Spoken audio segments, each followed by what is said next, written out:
Salut, c'est Jonathan, la sleeve d'un barbu.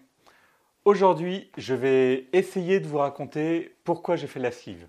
Je vais pas vous raconter forcément toute ma vie, mais je suis dans un schéma assez classique où je n'étais pas le plus maigre de la bande. Quand j'étais ado ou même en primaire, moi on voyait jamais mes abdos, hein. Tous les copains on voyait les abdos. C'est pas parce qu'ils faisaient de la muscu hein, à 10 ans, c'est juste qu'ils étaient maigres, maigres ou normaux. Et moi, j'avais toujours ces petits kilos en trop, quoi. J'étais comme ça assez longtemps. À l'adolescence, bon, ça commence à être les filles, tout ça. On commence à faire un peu plus attention. J'ai essayé de faire un peu plus de sport. C'était pas forcément facile. Moi, mon adolescence, je l'ai vécu dans la musique. Je vous en reparlerai peut-être un jour, mais j'étais vraiment à fond là-dedans. C'est quand même assez sédentaire et du coup, le sport, il n'y en avait pas tant que ça. On va dire que mes 16 ans, c'était ma meilleure année. Beaucoup de ceux qui me connaissent sont assez d'accord physiquement. C'est mon année de gloire, si on peut dire. Et puis dans les années qui ont suivi, le fait d'arrêter le sport au lycée, d'arrêter le sport en dehors parce que d'autres priorités. Je me suis marié très jeune, à 19 ans. Tout un tas de raisons qui ont fait que je me suis de moins en moins intéressé à l'image que je pouvais avoir en me regardant dans une glace. J'ai fait de moins en moins attention à mon alimentation. Cela additionné à un boulot de toute façon sédentaire en étant derrière des ordis. De fil en aiguille, la prédisposition que j'avais de toute façon au niveau de mon métabolisme également. Un grand tout qui ne m'a pas aidé, qui a fait que j'ai pris de plus en plus de poids. Très vite à avoir des IMC qui se dépassaient les uns des autres très rapidement. Mais finalement, je ne les regardais pas trop tout ça. Je crois que pendant très longtemps, même si j'avais conscience que j'étais en surpoids, j'avais conscience que j'étais largement plus gros que la moyenne, c'était pas quelque chose qui m'embêtait quelque part. On va dire que je ne le vivais pas comme un poids. Je le savais quelque part au fond de moi, mais j'avais pas le sentiment qu'au quotidien ça me gênait. J'avais même plutôt le sentiment que j'arrivais à vivre avec. Ok, il y avait peut-être des situations où c'était pas pratique, mais finalement, j'étais gros et j'acceptais de l'être. Je ne veux pas faire des généralités non plus. Je rappelle vraiment, c'est important pour moi. Je rappelle que c'est de mon expérience que je parle. Je ne pense absolument pas du mal de personnes qui seraient en surpoids et qui le vivraient très bien. Je suis heureux pour elles. Moi, dans mon cas, j'ai eu l'impression de le vivre bien. Le souci pour moi était tout simplement que ma santé se dégradait, comme je disais. Et le fait qu'elle se dégrade, petit à petit, ça me pesait dans la vie de tous les jours. Et c'est devenu de plus en plus une contrainte. À tel point que socialement, j'ai eu quelques périodes un peu difficiles ces dernières années où j'ai vraiment vécu des situations dans lesquelles mon surpoids était un réel handicap par rapport aux autres qui vivaient la même situation que moi.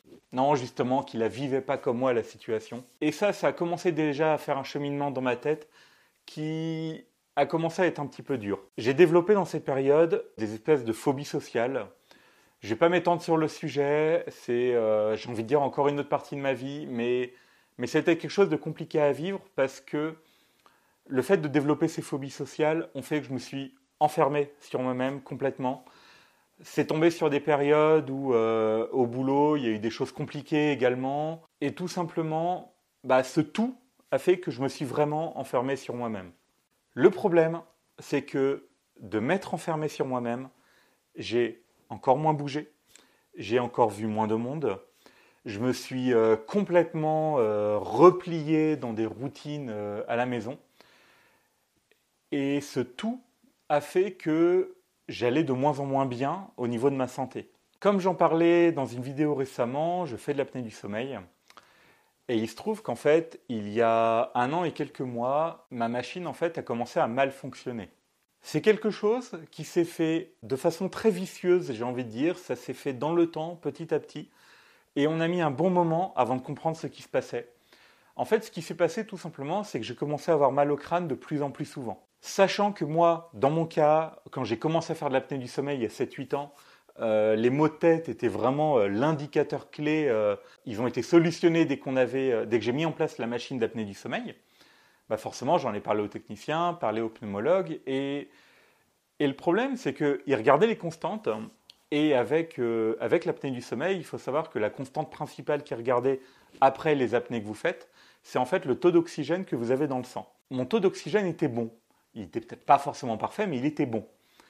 Et le fait que ce taux d'oxygène soit bon, le fait que je fasse peu d'apnée, j'en faisais 4-5, ce qui est plutôt assez classique, 4-5 par heure en ayant la machine, pour eux, il n'y avait pas de problème avec la machine. Et le problème venait très certainement d'ailleurs.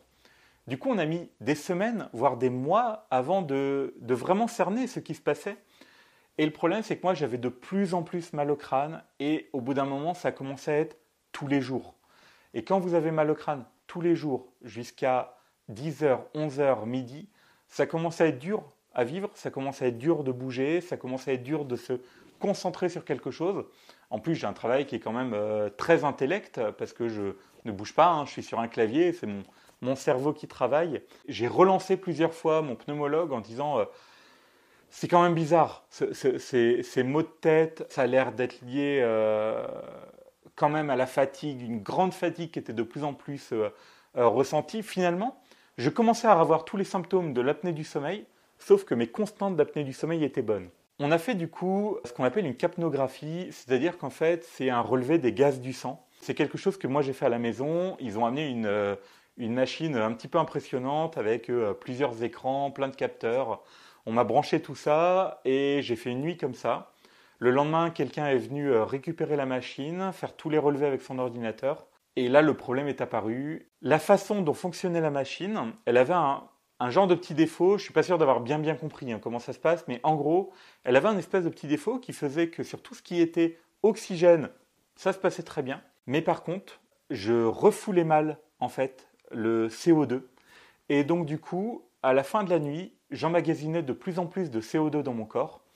Et comme vous le savez, le CO2, c'est plutôt quelque chose de nocif. On en a un petit peu, mais il ne faut pas qu'on en ait trop. Et en fait, mon organisme avait du mal à le rejeter. Et donc là, il y a une sonnette d'alarme qui a été tirée. On a changé la machine. On a augmenté la puissance. Et j'ai pas vraiment eu l'impression que ça marchait beaucoup. Mais mon pneumologue m'avait prévenu, le problème du CO2, c'est que ce n'est pas quelque chose qu'on élimine en une nuit. Il m'avait prévenu que ça allait être quelque chose qui allait prendre du temps. Et effectivement, il a fallu plus d'un mois avant que je commence à ressentir des débuts d'effets positifs. Pour vous décrire, à l'époque, mes migraines, elles étaient tellement fortes que je n'avais qu'un seul moyen de vivre. C'était enfermé dans une pièce, dans le noir, sans aucun bruit à côté. C'était une horreur.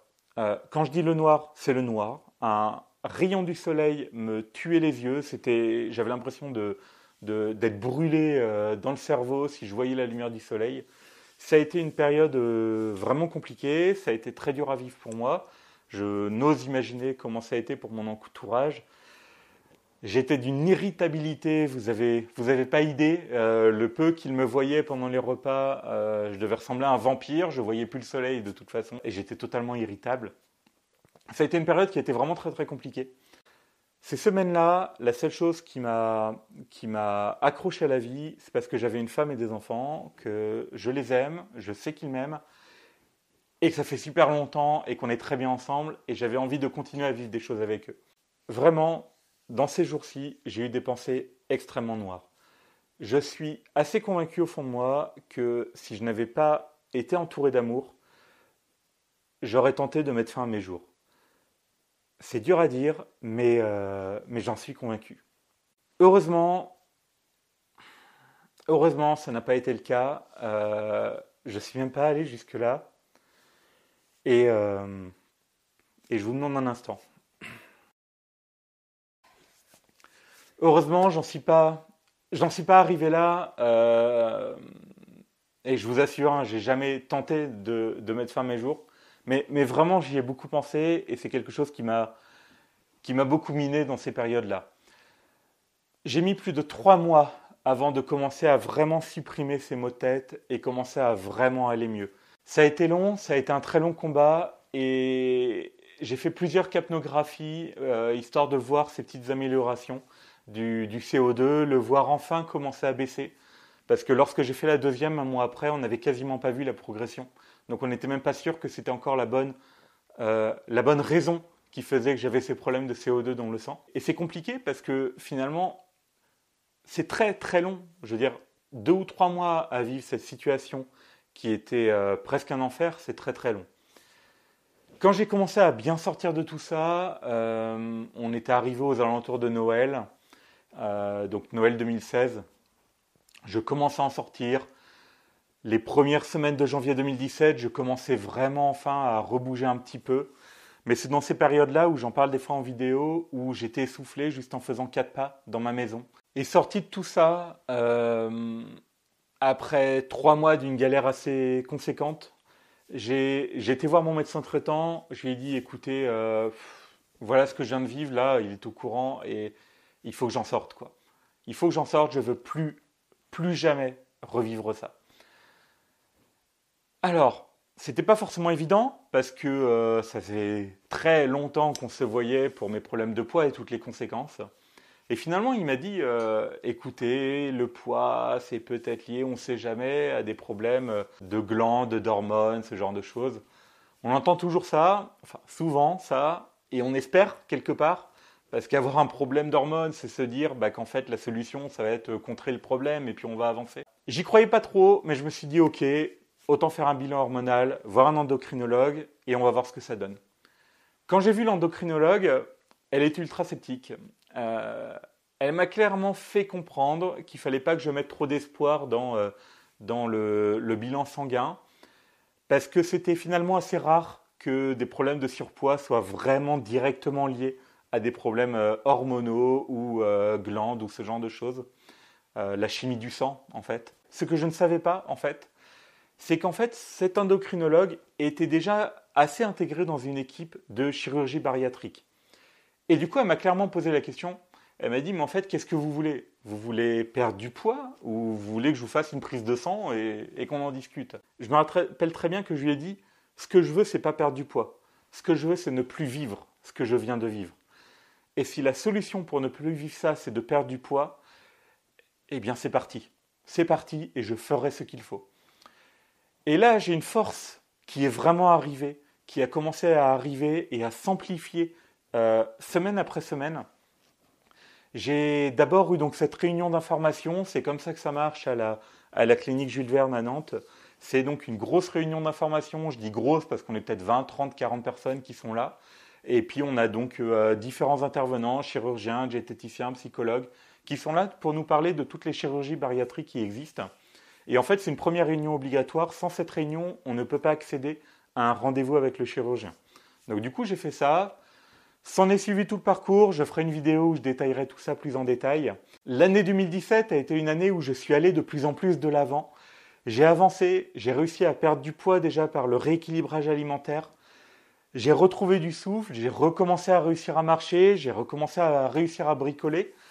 Et j'ai même commencé à reprendre contact avec certains amis. Le boulot, ça allait de mieux en mieux. J'ai réussi à nouveau à rythmer mes journées de travail et à fournir un vrai boulot et à obtenir ce qu'on attendait de moi. Et cette année 2017, elle a commencé, mais à un niveau exécrable. Et elle a fini, je vais dire que je nageais dans le bonheur presque. Mais voilà, elle a fini par l'opération de la sleeve. Donc elle a fini, j'étais très fatigué aussi. Mais vraiment, l'année 2017 pour moi a été certainement l'une des années les plus importantes de ma vie parce que l'année 2016 a été une descente aux enfers et l'année 2017 a été une renaissance. Et là, 2018, c'est le tout début de la renaissance, c'est le résultat de cette année 2017 par l'opération, par une perte importante de poids. Depuis ce qui m'est arrivé fin 2016, j'ai déjà perdu 56 kilos. Même s'il m'en reste encore beaucoup à perdre, c'est déjà un important trajet que je viens de faire sur ces 13 derniers mois. Et voilà. J'ai rien de plus à dire. Je tenais à vous partager cette expérience. Il y a une partie qui n'est pas très marrante, mais je souhaite vraiment de tout cœur que vous ne viviez jamais ça. Et que si vous commencez à avoir des problèmes de santé qui deviennent sérieux à cause du poids, c'est normal de se poser des questions. C'est normal d'avoir peur. La chirurgie n'est peut-être pas la solution pour tout le monde, mais faites quelque chose. Faites-vous accompagner. Si, pour vous, ça ne marche pas d'être tout seul à essayer de faire un régime, perdre du poids, etc., faites-vous entourer de professionnels. Bon courage à vous. Je ne vous souhaite pas ce que j'ai vécu en 2016. Par contre, je vous souhaite carrément ce que j'ai vécu en 2017 et ce que je vis en 2018. Merci à tous de me suivre. Cette vidéo aura mis 2-3 jours de plus parce que j'étais fatigué cette semaine et c'était un sujet important. Je ne voulais pas le traiter n'importe comment, je voulais prendre mon temps. Donc je tourne aujourd'hui samedi, la vidéo apparaîtra peut-être dimanche quand vous êtes en train de la regarder. Merci beaucoup pour tous vos encouragements, ils m'aident à avancer, donc je vous dis encore merci. Vous pouvez, comme Farscape ou Marie-G, me laisser un commentaire, ça me fait toujours plaisir et je vous réponds à tous. À très bientôt pour un autre épisode de La Sleeve d'un Barbu. Salut!